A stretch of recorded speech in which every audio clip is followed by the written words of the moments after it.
it's the part of the brain that allows us to regulate our emotions and calm down our bodies, understand ourselves, understand other people, and really be able to make good choices and be flexible and adaptive. The downstairs brain is much more primitive. It's actually really well developed at birth, and it's the limbic area and the brainstem connected to the body. And that part of the brain is much more reactive, and its job is to kind of constantly be watching for how to keep us alive. Dr. Bryson's research and studies in attachment science, child rearing theory, and interpersonal neurobiology have made her a sought-after expert contributor with appearances on Good Morning America, PBS, and Red Book magazine. She says trauma triggers the watchdog part of the lower brain, called the amygdala, to work overtime. And its job is to constantly sort of scan the environment, to be paranoid a little bit, to be watching, is everything okay here? Am I okay? Am I safe? Is anyone out to get me? Can I relax? And that part of the brain is always appraising what's going on around us, reading faces, reading the environment. Do you like bubblegum? Yeah. No. When children feel threatened or overwhelmed with fear, they may fight, run away, or shut down. The brain kicks into survival response, which researchers call fight, flight, or freeze survival mode. If the brain stays in this state too long because of trauma, it reorganizes around survival at the expense of healthy development of other parts of the brain. So for a child who's had repeated exposure to fearful experiences, whether those be sort of a trauma like a car accident, or whether it's developmental or relational trauma, where the caregiver was frightening, or they were left for long periods of time to manage their own fear states. The downstairs brain has gotten a lot of practice being active. It's the repeated experiences that we have that actually activate growth and connection in the brain. So if a child has had a lot of experiences where their downstairs brain that was reactive and fearful, that part of the brain gets really well developed. Whereas then the upstairs brain that knows how to calm that fear and kind of do that self-soothing, like, oh, that was a scary noise, but I'm okay now. That part of the brain may not be as well developed in children who have had repeated fearful experiences. The impact goes beyond the upper and lower floors. The fear and stress of trauma also affect the left and right hemispheres of the brain, which help coordinate logic and emotion. The left brain specializes in logical, literal, linear, and linguistic, which is using words, and those modes of processing information and going about in the world. The right hemisphere, on the other hand, is much more closely connected to emotion, to sensations in our bodies, to kind of looking at the whole picture as opposed to bits and pieces, and more random ways of processing information as opposed to linear. And the important part is that they work together as a coordinated whole. When children are in situations where their needs are not responded to, where their emotional states are not understood, or there is not a caregiver who responds consistently, quickly, and in an attuned way, the right hemisphere does not get nurtured. It doesn't get developed optimally. So when one side takes over, we can either be cut off from our emotions or we can become flooded by them. It's not just our emotional balance that gets upset by trauma.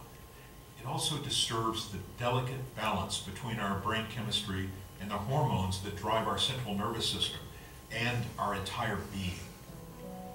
In times of stress, our bodies produce the hormone cortisol, revving our bodies to a state of high alert.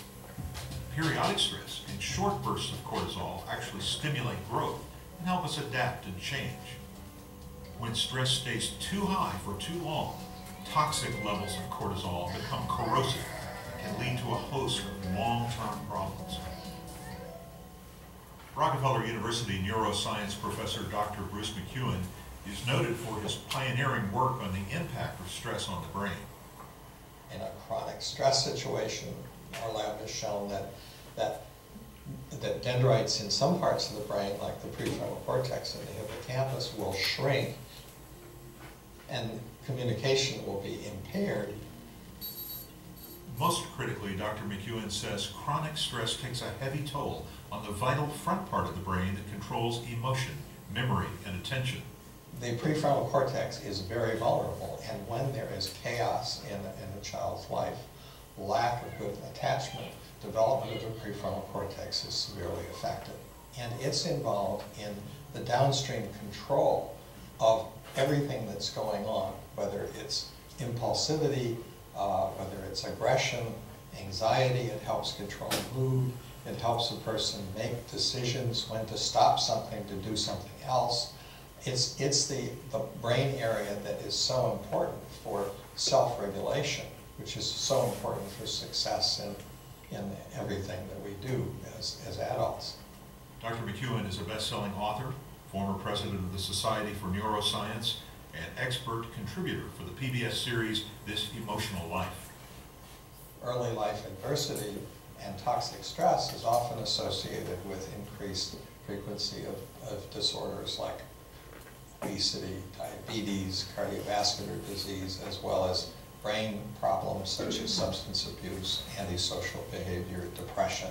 When a child stays in elevated states of stress, that cortisol stress hormone washes over the brain and washes through their body. And we know that brains that are exposed to chronic cortisol look different from healthy brains. And I'm wondering if we can outline the paper. Doctors Karen Purvis and David Cross have conducted extensive testing on children who have experienced early harm. They found severe imbalances in cortisol and neurotransmitters. Neurotransmitters are the chemical messengers the brain sends the body. Some excite and some calm, and trauma can dramatically upset the balance. A young child who is getting optimal care has a balance in the brain chemistry. The chemicals about I'm afraid, I'm hungry, I'm cold, but those are called excitatory, are balanced when the caregiver comes and gives warmth.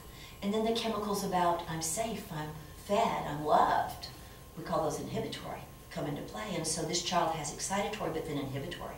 So there's a balance in the brain chemistry. If a child has early trauma or harm, even brief early trauma or harm, these systems become imbalanced so that I'm afraid, I'm hungry, I'm scared, I'm lonely, takes precedence. And there's very little of what would come when the needs were met. For children that we have seen over the years, and we've done neurotransmitter tests to test the level of this chemistry on more than 2,500 children. And what we find is dramatic levels of excitatory neurotransmitters, dopamine, beta-phenylethylamine, norepinephrine. We find glutamate that causes seizures very high in many of the children. And research shows these imbalances also raise the risk for mental health issues and lots of behavioral issues. The takeaway message is this: trauma damages the brain, especially a young developing brain. It alters brain structure and upsets the delicate balance of brain chemistry that drives behavior. It puts a child at risk for a lifetime of problems. But if you know the risk factors that predispose a child to harm, you'll be in a better position to quickly intervene and minimize the damage.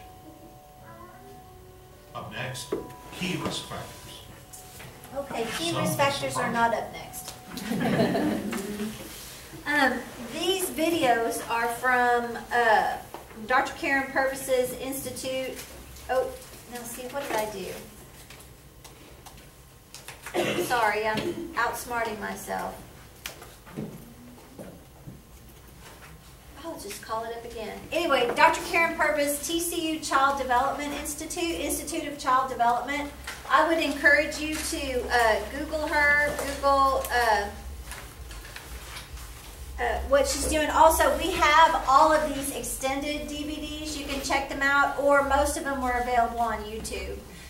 Just parts of them, not all of them. Anyway, so if we got to understand trauma. Now, so were there questions about the video? It's pretty straightforward. I like it because it's simple and it explains it. Yes, Becky? Around what age would you say it becomes too late to intervene? I don't think it's ever too late. And we're going to talk more about that, about how relationships heal the brain And that's a big part of what Dr. Purvis has, and she's passed away last year or the year before. She pioneered a lot of that. It's called trust-based relational intervention, and we're going to talk about that. But what we need to know is relationships like the ones we're building with our kids, and will actually heal the brain. The other thing we need to think about is most of our parents have also grown up in similar situations and are parenting with very impaired brains. Not to even mention the substance abuse that's going on. Okay, so we need to understand that behavior, because what have we heard about foster children? They have behavior issues, they have mental health diagnoses, they have attention deficit. Well, all of that can, not all of it, a lot of it can be explained by trauma. So what we need to understand is what we see as disobedience may actually be a survival technique. Doesn't make it right or wrong, it just, that may be it. So a trauma trigger happens. The child feels that fight, flight, or freeze. They use a survival strategy. They shut down, let's say. I see disobedience, right? So I'm going to give consequence. The kid's going to increase that survival strategy. That's all there is to it. Well, then things get out of control. Placements break down, and there's more trauma. Every time we move a child in foster care, there's more trauma. And we don't want that to happen. But people are asking, why do kids move in foster care? This is why. Because their behaviors can sometimes be out of control. I mean, you figure a regular 12-year-old who has not experienced trauma pushes the boundaries, right? I mean, they just do. And so can you imagine if we've got a child that's 12 years old that experienced trauma over an extended period of time? And what Dr. Purvis works with is not just kids that have been abused or neglected, but kids that have come out of orphanages and other parts of the world. And children who are adopted. Because just because you adopt a baby the day they're born doesn't mean they haven't experienced trauma. So it's really interesting stuff that she does. So does this make sense to everybody? I've got to learn and I wish every foster parent had to take TBRI training. I wish every adoptive parent, I wish every parent could take it. One of the things that she says that always sticks with me is, would you like to try that again with respect? You know, if I say to it, when a child is very disrespectful, would you like to try that again with some respect? And I heard my best friend's son yell at her one time, and I came this close to saying, would you like to try that again with respect? But it wasn't my kid, so. How do you spell her name? Purvis, it's Karen, K-A-R-Y-N, Purvis, P-U-R-V-I-S. Thank you. And she's, and the book I would recommend, The Whole Brain Child, which the first doctor on there wrote. I'd recommend that. And Dr. Purvis's book is called The Connected Child.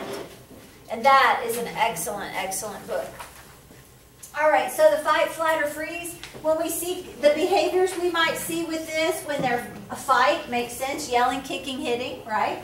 Running away, changing the subject, doing something distracting. And freezing, have you ever seen kids just zone out? Yeah, zone out, whining, clinging, all of those things can be part of that freeze. Okay. So what we need to understand is felt safety. Right? A child can be perfectly safe where they are, but if they don't feel safe, their brain is going to shut down in the same way as if they were experiencing something frightening. So when a person feels safe, and you're going to hear more about this in the attachment training, there's a secure base. So that means I'm with my mom, I feel safe with my mom, I might run out and go do something, but I can always come back, right? And I'm going to check it out, check out the world, but come back and say, yeah, this is a safe place. A perceived threat means I seek safe haven. An immediate threat means I might go with fight, flight, or freeze. If I see no escape, right? And this is all perceived. It doesn't have to be real. If this is what I'm perceiving, then we see the freeze or collapse. So let's go back to our movie in Removed. When she has that trauma trigger, the dress, right? What does she do? She starts yelling and screaming, I hate you, but we know she doesn't mean the foster mom, right? Because we see what's going on in her head. Which, of course, when it's a real child, you don't have the luxury of knowing what's going on in that little head, right? So triggers, traumatic triggers can be a person, a smell, a touch, a noise, different situations, sensations, feelings, objects, things, or anniversary of the traumatic event. So I was for a while working with a young lady who was sexually abused from the time she was 3 until she was 7, systematically in a daycare setting, with home daycare. It was not a, licensed daycare. It was home daycare. And so for her, trauma triggers are bathrobes, bathtubs. She's 26 years old now, and she rarely takes a bath. It's a huge trauma trigger for her, for the way that she was, the way in which she was abused. But I have seen this person over the last, this last little bit of really good therapy, addressing a lot of her own personal issues. I guess where I get excited about it is this is a person that when I met, she could not look you in the eye. Right? I mean, we were talking about hope and do things get better, right? And this always makes me think of her. She could not look anybody in the eye, always looking at the floor, very kind of a doormat kind of person. And went to the police last year and said, this person abused me and all I want is for him to be on a sex offender registry. That was her goal. I want him on a sex offender registry so he can't hurt any more children. They said, well, would you be willing to call him and see if he'll, what he says about these allegations you're making? She was a little surprised, and she said, well, okay. So she called him. The man admitted to everything over the telephone. The whole thing. Just said it. He was arrested, held on, they found at least 4 other victims. He was held on $900,000 bail, and he took a plea bargain. But it's an aggravated, I learned this, so it's an aggravated charge, so he actually has to serve half his time before he's eligible for parole. He's in his 70s. He got a 20-year sentence. And she was the only one that came to make a victim impact statement, but this therapy and healthy relationships and everything she's been doing, she didn't look that guy in the eye once. She looked at him twice. It was amazing. To go from being this person, so there is hope. People do get better. They do heal. Now, does she have a fantastic family and, and all kinds of repair everywhere in her life? No, but, to go from that, how do you get from here to there, right? That's just powerful to me. But it's the therapy, it's the relationships, it's all the hard work that she's done, and we can offer these kids those kinds of opportunities to get what they need to heal. So yeah, trauma triggers for her are pretty, smells especially. Okay, so we talked about this. We're seeing kids getting ADD, ADHD, depression. I hate this one, oppositional defiant disorder. What kid isn't a little defiant? Anyway, but it's a real diagnosis. It stays with you forever. Anxiety, I really dislike this. Children being diagnosed bipolar.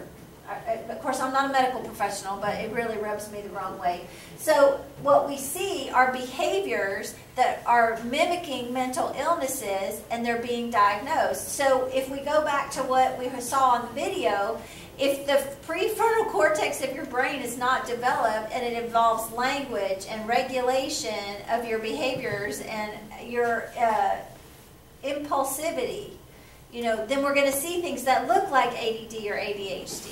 But that's one of the things as medical advocacy, we can go back and look at the child's records and look to see if their care has been trauma informed. So does the doctor know about trauma? Does the doctor know this child's history? Can we see a psychiatrist that's trauma informed and has seen other kinds of other kids, with these same kind of problems? Okay, I have a question. Sure. And it goes back, actually. Sure. It was related to the willful disobedience versus like a reaction to a traumatic event. Right. Is there a way you would say that we may be able to distinguish the difference? Maybe not us personally, but I know some of us are considering fostering. Right. So maybe the person that's a foster parent or whomever, but.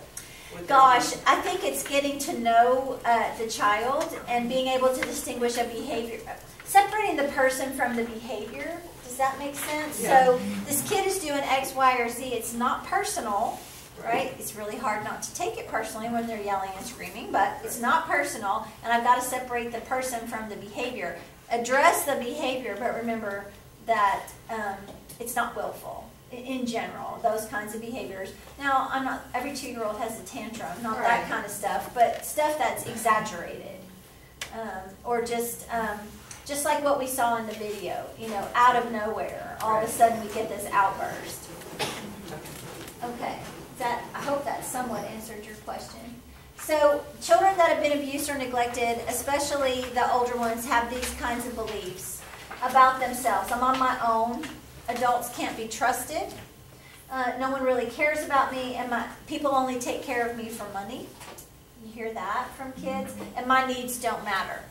So when you're feeling this way, what you might see in these kids are all of these behaviors. They may be reactive as opposed to proactive, right? Reacting to every situation. Lying, they could be volatile, aggressive, violent, disrespectful, highly sexualized. That doesn't have to be about being sexually abused at all. That could be about getting love and attention, right? And not knowing how to get it any other way. Manipulating, and this is has such a negative connotation. My usual speaker on substance abuse always talks about her children and how they were fabulous manipulators because they learned from the very best. You know, that's how she was. And so manipulating is in general a survival behavior in these kids. And when they've been moving from foster home to foster home, they learn how to manipulate the system to get their needs met, however they perceive those needs. Why does it say STDs? Because if you see STDs in younger children, 11, 12, it means they're sexually acting out. We need to see why. Yeah, so these are some things you might see in kids that have experienced trauma. Angry, illogical. I don't know a teenager that's very logical, but you know what I mean. Okay, so what we're going to see now is about that trust-based relational intervention. I'm so sold on this. It is fantastic. So they're going to explain it. You can go I saw this when I was getting the YouTube videos for this. You can do an online TBRI course on your own. I will tell you that to take it with Dr. Purvis, her outfit, really expensive, and it's like a 2-week thing, and you have to do this psychological evaluation and all this other stuff. And so we have in this community 2 or 3 people that are TBRI trained, which is pretty fantastic. But it's pretty great stuff. So I'll let you guys look at this. TBRI, trust-based relational intervention, has at its core building a trusting relationship. It has 3 sets of principles, and they look at the child as a whole. When you think about development, the baby cries and I say, yes, I will comfort you. And so this child learns that they have a voice. They learn trust, which is the lesson of the first year of life. I can trust. There are so many children from hard places, and for those children, their capacity to trust has been fiercely damaged. The brain chemistry of a child who cries and no one comes is dramatically altered. The child with a history of trauma or loss or abuse has no hope of healing without a nurturing relationship. In every way that I make time and space, that I give touch, eye contact, and I give words, I'm going to empower this child to go back to the beginning of what he or she should have experienced in the arms of a loving parent that said, when you cry, I will come. The phenomenal thing about a trust-based intervention is, as we connect to this child, as we build safety, we actually change the brain chemistry. We change the wiring of the brain. This is really the heart and soul of all that we are and all that we do. Do I look into the child's eyes? Do I touch their arm when I talk to them? When they talk to me, do I stop what I'm doing and talk to them? This is the essence of mindfulness. The excitatory chemicals about I'm afraid, I'm hungry, I'm cold, those are balanced when the caregiver gives warmth. All regulation occurs first with an external regulator. So in the beginning, I regulate all. They're cold, I bring warmth. They're crying, I bring myself. And out of my regulation, their brain develops capacity for self-regulation. If this child didn't have this experience, that child doesn't feel safe. This chemistry can be altered, first by knowing they're safe, second by nutrient-rich foods, third by my environmental regulation of that child's emotion, and fourth by appropriate exercise. So we can balance brain chemistry by creating a holistic environment. We clearly have to deal with behavior. Correcting means showing a child the right behavior, praising him when he gets it, and showing it to him until he can get it right, and showing him with no fear and no shame, so that he builds success, not a greater sense of failure. So the message of hope for our families is that we can help our children to dramatic levels of healing. We simply have to be devoted to it and be willing to invest what it's going to take. Isn't that exciting? I think it's very exciting.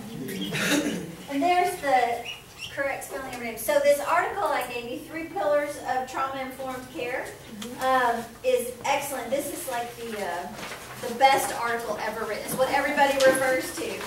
So it talks about connection. So really want you to read it when you get time. Connection. Hold on, here we are. Safety, connection, and I can't even Managing emotion. Thank you, managing emotion. So it's that regulation. So we learned that from our parents or our caregivers. We learned that, you know, that we're safe, that we're okay. We learned they regulate, and then we learn how to regulate ourselves. So think about all the kids that we're working with who never had that experience, who never had that external regulator. They never learned how to self-regulate, and that's why they're out of control. Does that make sense to everybody? Okay. All right. Now, Anthony, tell me why it is I can't get back to my... Let's see. Can I do it now? Go to full screen. I have to exit full screen? You have to go to full screen. Not on the video, on the slide. Oh. Okay, Chris knows. You see the black panel, the Yes, square? I see The it. Square? Right Thank you. there. There you go. It's always something technical with me. And it's always user error. It is never the fault of the computer. All right. So let's talk about trauma and your advocacy. There's placement advocacy, and we've talked about that a little bit tonight. We've talked about finding a good placement, like today on the permanency conference, saying, hey, Dad's sister seems safe and appropriate. We've talked to her. We know she's interested. Have you been able? And that's that family finding. And so we want to do that. We cannot make placement arrangements, but we can recommend placement. Right? So we can't say, hey, I've got Aunt Susie, she's all ready, and I'll take the kid tomorrow. We don't make placement arrangements. CPS has to do that. They are the legal parent. They have to background check the people, do all that stuff, but we can recommend placement. For example, we have a teenager in care who is pregnant and she can't stay in her current placement. Well, we know of 4 or 5 places in Texas that will take pregnant teenagers in foster care. So we know which ones CASA thinks are better than others, right? So we could make recommendations on placement. So when you're thinking about your kid and the kind of trauma they've experienced, you want to think about that in terms of placement. Is this the best placement for them? Are they going to get the kind of nurturing that they need? So does that mean if it's in a really good foster home that's TBRI trained, is that better than going home with Aunt Susie? God, we got to do a lot of investigating and find out because it's just not that simple. Okay? Medical advocacy, we talked a little bit about that. I've talked about CASA volunteers that took a long look at that list of medications their 6 or 8 or 10-year-old was on and said, wait a second, we need to ask some questions here. Do the research and read the entire medical record. So I said this I think I said it yesterday about the 2-year-old that was not speaking and everybody thought it was trauma, right? She failed her hearing test, but if the CASA hadn't gone back and read found that whole medical record that said that, who would have known, right? Because it sure would have taken the caseworker a whole lot longer to do that.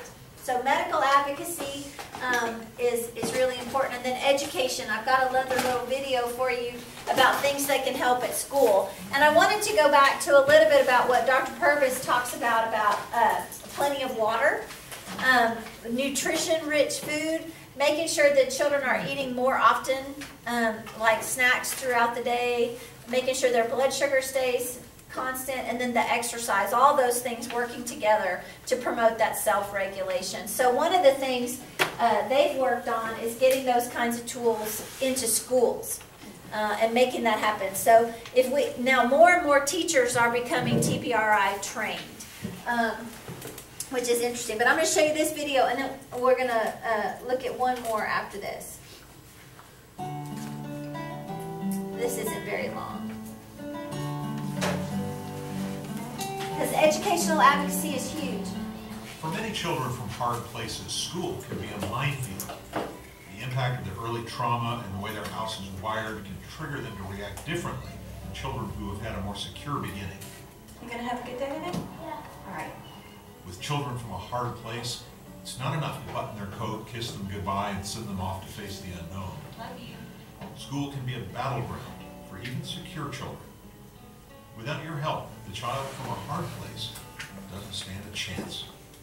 What a teacher may simply see as a quiet child may actually be a child in desperate need of help, but unable to express it.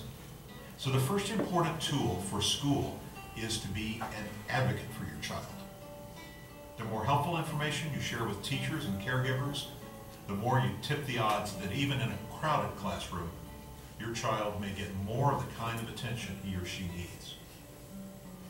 The school may be one of the most complex places in your child's day-to-day experiences. In the general population of children in the United States, for example, 1 out of 20 has some level of sensory processing disorder. Among children from hard places, it is probable that 18 out of 20 have some level of sensory processing disorder. For a child living in the basement of his or her house and struggling with sensory issues, the sights and sounds of a modern classroom can be overwhelming. The typical classroom is not prepared for our child. As you know, our children fall between the cracks. They are not impaired enough to get special services, but they're so impaired that in many opportunities they fail. Our goal for caregivers and parents of children from hard places is that you become their advocate and their ally with the school. Be proactive. If you have a sensory processing evaluation, take it to the teacher and say, here are 3 things that we're doing at home. 3 things that you could do in the classroom.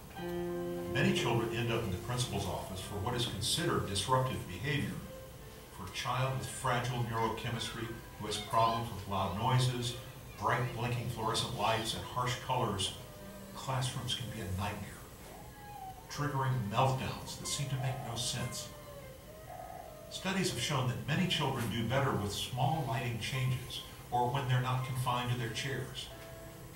Remember, movement helps calm our brains, but allowing a child to move around during class isn't the norm in most classrooms. Being proactive and bringing the school into your circle of advocacy can help make the transition from home to school less stressful for everyone. If you have a teacher who's willing to embrace some new perspectives, you may take a reference book about sensory processing and my son or daughter's profile. Because of this issue in my child's development, we actually know he learns quite well that he can stand. Or we have a wiggle seat. We know that if he can wiggle, he gets that deep input, sensory input that he needs to learn. Don't overwhelm your teacher, but take 3 things, small things, and then when she's absorbed those, take 3 more. We recommend that people take the chapter of our book on fear. It's the heart of everything that we do. It's a free downloadable on our website. Show that teacher how to turn the lights on in your child's house. Show that teacher how to help your child learn. And exactly like at home, nutrition is critical. We ask caregivers to provide a nourishing snack every 2 hours. Breakfast and then mid-morning a nourishing snack. You may have to get permission of your school, of the principal. But if we can stabilize blood sugar, we can dramatically stabilize behavior. Yes, school can be a challenge. The more targeted information you share with teachers, caregivers, administrators, and coaches, the greater the chance your child will succeed and flourish in a school environment. Okay, so that is targeted more towards a parent than a CASA, but it's good thinking, and I'm really excited to hear that, oh my gosh, stop that. I'm excited to hear that we can, what am I doing? Press escape. Oh, thank you. Somebody knew what to do. And then get out of this. See, I'm learning. Always learning, that's me. So I completely lost my train of thought, being scared by the video, starting over. But so nutrition, all of those things, we can bring that to the school. It's written for caregivers, but think about what you can do as a CASA. And that chapter on fear, she said, is downloadable from their website. We have this book, The Connected Child. I'm not sure it's in the library right now. Our library is in the same room where the food is. And if you read it, continuing education. All right, so I wanted to show you this last one. It's not very long. We were talking about hope and how relationships change the brain and how this kind of intervention can help. I wanted to show you this because it's, so 6 minutes.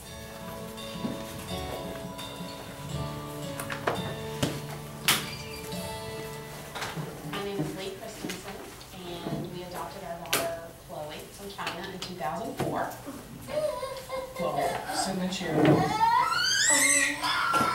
Chloe had tantrums all day, every day. They were destructive. She could pick up a chair and throw it. No lying. Good. And because of all the attention that Chloe was getting in trying to deal with her tantrums, we had another child that we didn't know was suffering too.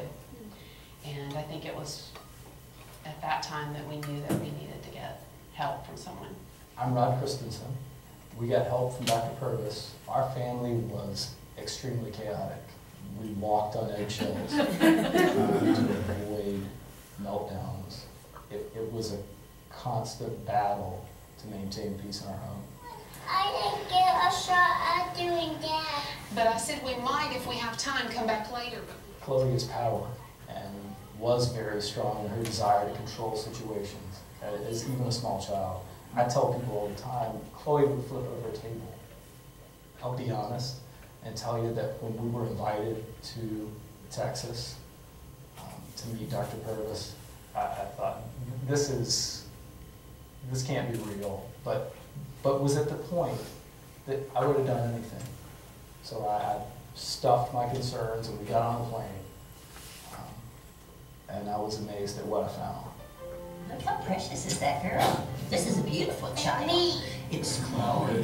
Dr. Purvis met us in my aunt's home, and in a matter of, I think it was probably just one day, gave us this whole program.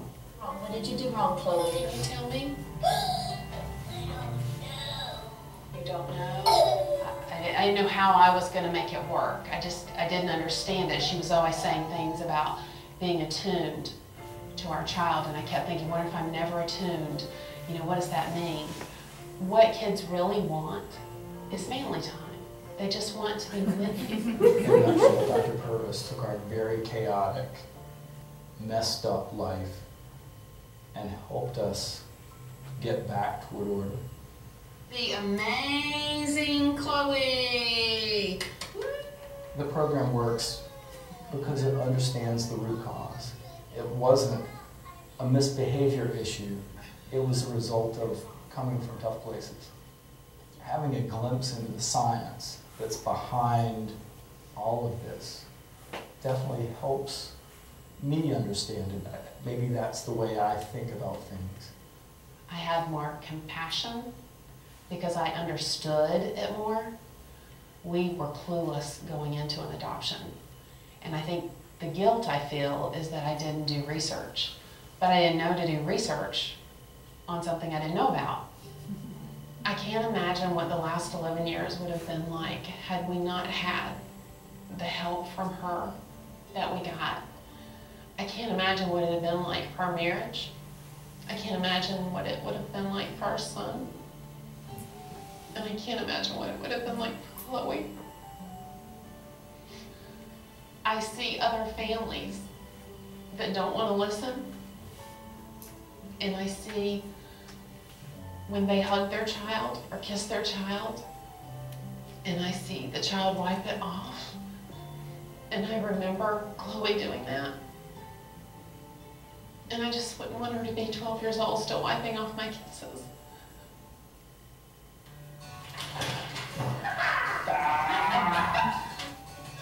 We laugh a lot. That's sort of where this house is. We laugh because we can, because we're not wrestling with issues.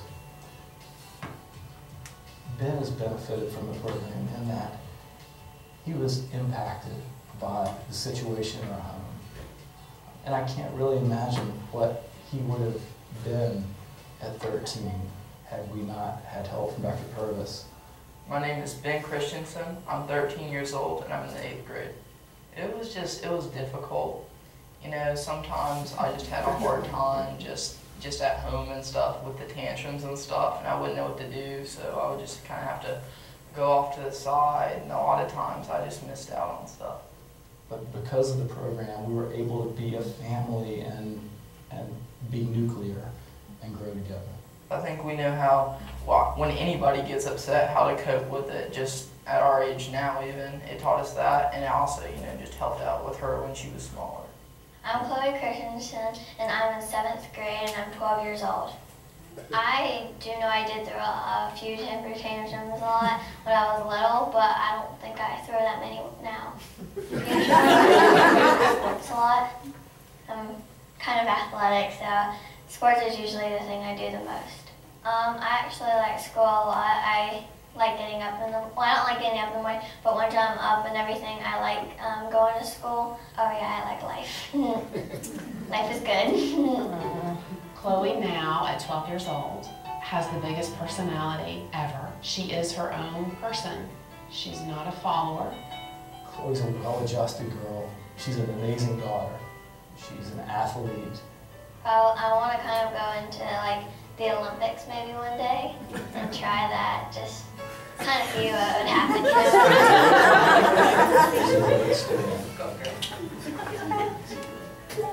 She's a great friend. She has compassion. I'm proud of her empathy. I am. I'm a proud dad. See, isn't that great? All right, that's a great way to end the evening. Okay, so no class this Saturday. We'll see you next Monday. Yesterday, I know, Cynthia, I'm talking to you. If you missed yesterday, I'll email you everything and get you the video. And be here about 9:10 tomorrow morning. Yes, I'm sorry. If you're coming to court, be here about 9:10, and they'll walk up.